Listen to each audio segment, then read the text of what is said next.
So if you make a track and it gets accepted by a music library, now for this first example, let's say it's an exclusive music library, meaning that you've signed a contract with that library and they said, thank you for your track. We will exclusively distribute it to our licensing partners. What does that mean?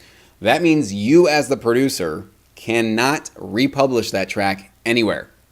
I mean, literally anywhere. You can't put it on YouTube. You can't put it on iTunes. You can't throw it to another artist and maybe just put their vocals on it and change a couple of things. Like, oh, no, it's a different track. I mean, you can do that, but the only reason why you want to do that is if you want to immediately piss away your relationship with this library and jeopardize it like really quickly. Because if they find that you gave them an exclusive track and then turned around and monetize it in another way, gave it to somebody else, gave it to an artist, sold the beat, licensed the beat, did something like that, what are they going to think about you? Well, here's a person that doesn't, honor their contracts. They say they're going to do something and they don't. Do you think they're going to want to work with you ever again? No, never going to want to work with you. So it's a very common question from producers, especially those of you that might be leasing your beats out to rappers and artists. Like, well, this beat's been sitting here forever. Maybe I'll throw it into licensing and then maybe eventually, somebody might want to use it as well for my store. Don't do that, okay? If you want to get into licensing, I can only tell you this is the one approach that will keep you out of all that trouble.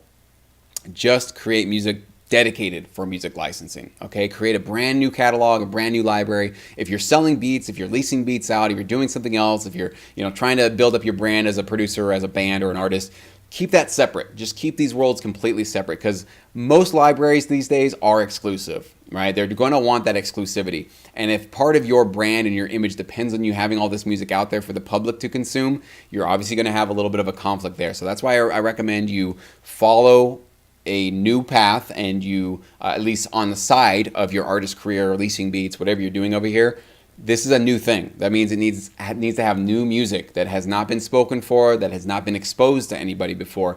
Be smart about that and deliver it directly and only for the licensing business. Now, that's all for exclusive. If you're partnering with a non-exclusive opportunity, and there still are libraries and places out there where you can, and I'm not saying they're terrible. A lot of them can be very lucrative. I've made a lot of money from non-exclusive libraries.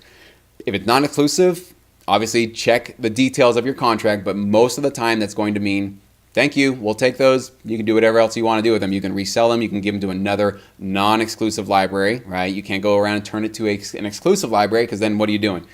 You're conflicting your contracts, right? Because the exclusive library is going to say, all right, we need exclusive use of this. If you've already given it to another non-exclusive library, they don't have exclusive use, right? It's already out there. So you don't want to be lying and saying, oh yeah, no, I've never given it to anybody. It's a small business, guys, and the registration process, people will bump into each other, tracks will suddenly appear on people's TV screens, and they're going to see what you're doing, okay? So it's a gamble, and you can absolutely try to get away with something, but it's not worth it, okay? And I've seen so many producers who try to do things like that, like literally take somebody else's music, say it's theirs, get it registered, and try to make royalties off of it. You just get axed. You're just going to get blacklisted. You're done in this business. It just is not going to work out for you. And you cannot, I can guarantee you this, you cannot afford to make any enemies in this industry, okay? There will be people who will say, no thanks, we don't want to work with you, your music's not great for this. That's not an enemy, okay? That's just somebody who doesn't want to do business with you. But when you get people that are like, hey, watch out for that guy, like he's up to no good. He's committing fraud, he's violating contracts. Oh, lawsuits coming your way, copyright infringements, right? You start doing that kind of stuff, no, nobody's going to want to do business with you. So I don't think you guys are doing that. I'm not accusing any of you guys of doing that, but let's just be smart here. And I do recommend to stay clear of all of that nonsense. If you're doing anything else in your music career, great, go for it. Keep hustling and trying to get that success you're going for. Now create a new catalog specifically for the TV film industry. That's what I recommend.